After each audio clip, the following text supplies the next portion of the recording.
Salut la team, aujourd'hui je réponds à une question de Lily qui me demande comment adapter les carries, le fait de porter des objets lourds quand on n'a ni sandbag ni D-ball disponible à la boxe ou ailleurs. Je vais vous donner quelques exercices pour adapter ça avec du matériel que vous pouvez trouver quasiment partout tout de suite.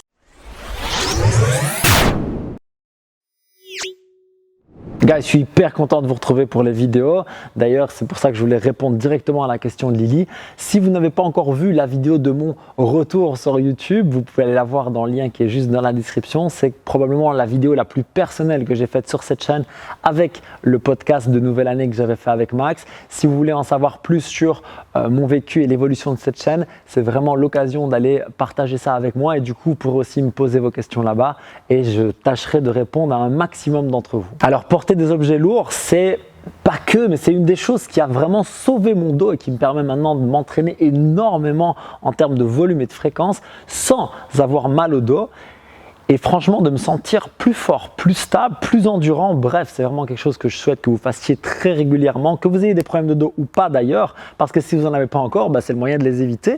Et en plus, ça va vous rendre beaucoup plus fort pour la plupart des exercices où vous devez porter une charge. Typiquement, tous les exercices avec barre, kettlebell, dumbbell en crossfit, c'est super utile. Maintenant, je comprends bien qu'on n'a pas toujours à disposition des sandbags ou des stones ou des D-balls, donc c'est cette espèce de grosses balles molles très lourdes. Si vous avez accès à ce matériel, par contre, allez voir la vidéo sur comment porter des objets lourds et à quoi ça sert. Je vous mets ça dans la fiche de la description. C'est une vidéo assez courte, assez dynamique. Franchement, ça vaut la peine de comprendre et surtout de voir comment bien l'exécuter pour pouvoir prendre de plus en plus lourd et rester tout à fait en sécurité. Si maintenant vous n'avez pas ce matériel, voici quelques exercices. Le tout premier évident, c'est le farmer's carry. Ça veut dire que je vais prendre en fait 2 kettlebells le long du corps et je vais marcher avec. Je vais pouvoir prendre un peu moins lourd parce que je vais être limité au niveau de mes avant-bras.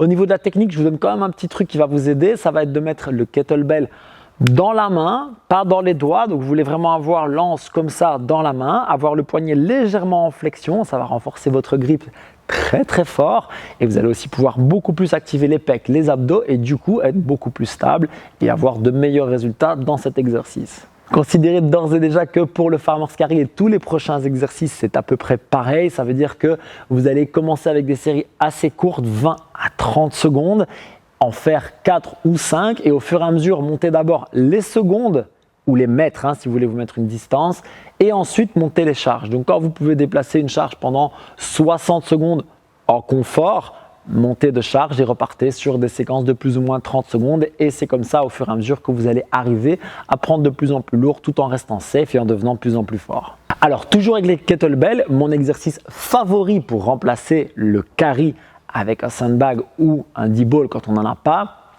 c'est le 2 kettlebell front rack carry. Alors qu'est-ce que ça veut raconter? Ça veut dire que j'ai 2 kettles, que je les mets en front rack et que je marche. Donc comme je vous montre ici, les 2 kettlebells contre votre poitrine, les 2 anses des kettles qui se touchent. Pourquoi? Parce que ça va favoriser la chaîne de stabilisation, les pecs, les abdos. Et vous allez simplement marcher en ligne droite. Faites toujours gaffe de ne pas compenser avec le dos en vous penchant en arrière. Restez bien droit.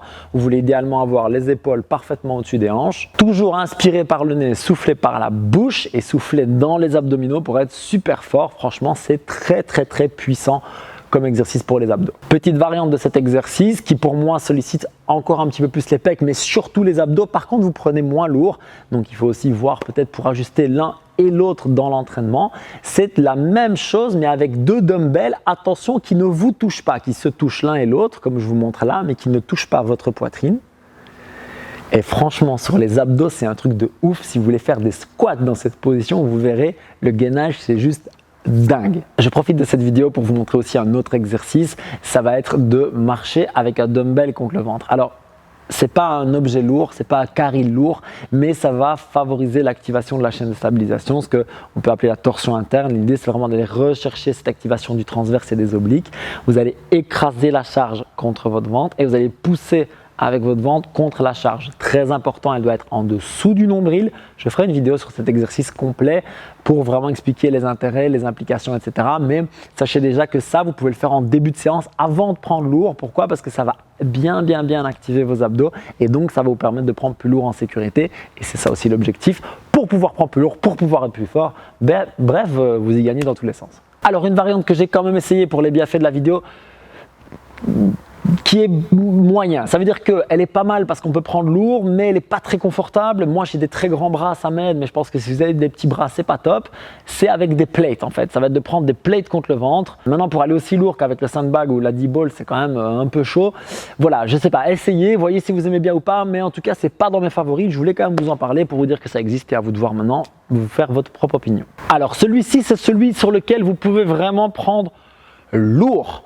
Lourd, bien sûr, prudent, mais vous allez voir, il y a vraiment moyen de monter des charges super intéressantes et du coup de vous renforcer très fort. De plus, il se transfère hyper bien sur, par exemple, le front squat de manière évidente, puisqu'en fait, vous allez marcher avec la barre en front rack, les coudes très hauts ici, je vais être vraiment très actif dans les pectoraux et dans le gainage.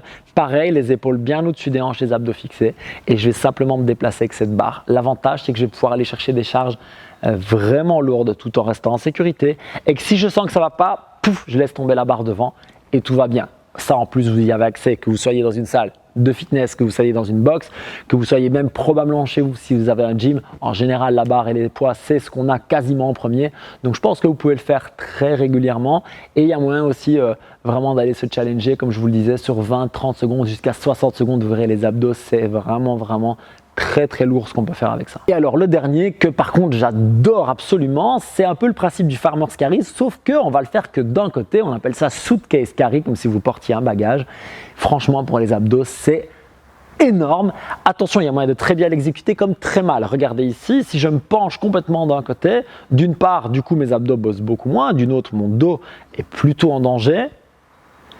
Et si je dépose le kettlebell contre moi, c'est un peu pareil. Alors, je ne suis pas en danger, mais par contre, je bosse beaucoup moins. Alors, ce qu'on va faire, c'est qu'on va se tenir parfaitement droit dans l'axe, les épaules dans l'axe, le bassin dans l'axe, tout, et le bras décollé de soi. Ça veut dire que je veux avoir le kettle qui ne me touche pas pendant que je marche. Vous prendrez moins lourd, mais vos abdos, ça va être solide, l'implication qu'il va y avoir, l'activation de vos abdos. Donc, pareil, 20-30 secondes, aller-retour, bien sûr, une fois à droite, une fois à gauche. Et franchement, vous m'en direz de nouvelles, j'adore cet exercice. Donc voilà Lily, tu vois qu'il y a vraiment beaucoup d'options possibles, même sans avoir de D-ball ou de sandbag. J'espère que ça va t'aider à devenir plus fort. Dis-moi en tout cas en commentaire lequel ou lesquels de ces exercices tu as préféré. Tente-les tous, franchement, je pense que le mieux, ça reste la variété et aussi de se faire son avis sur ce qu'on préfère faire et sur lequel tu peux le mettre le plus lourd tout en restant safe. Et j'espère que cette vidéo t'a bien aidé et j'espère que vous tous aussi, la team qui avait regardé cette vidéo, ça vous aidera à être plus fort, à avoir un dos en meilleure sécurité et du coup, de meilleures performances. Je vous retrouve très bientôt pour d'autres vidéos comme ça pour s'entraîner dur et intelligemment, avoir des résultats et de la longévité. À très bientôt. Peace. Je profite aussi de cette vidéo. Je profite aussi. Les chaussettes de l'archiduchesse.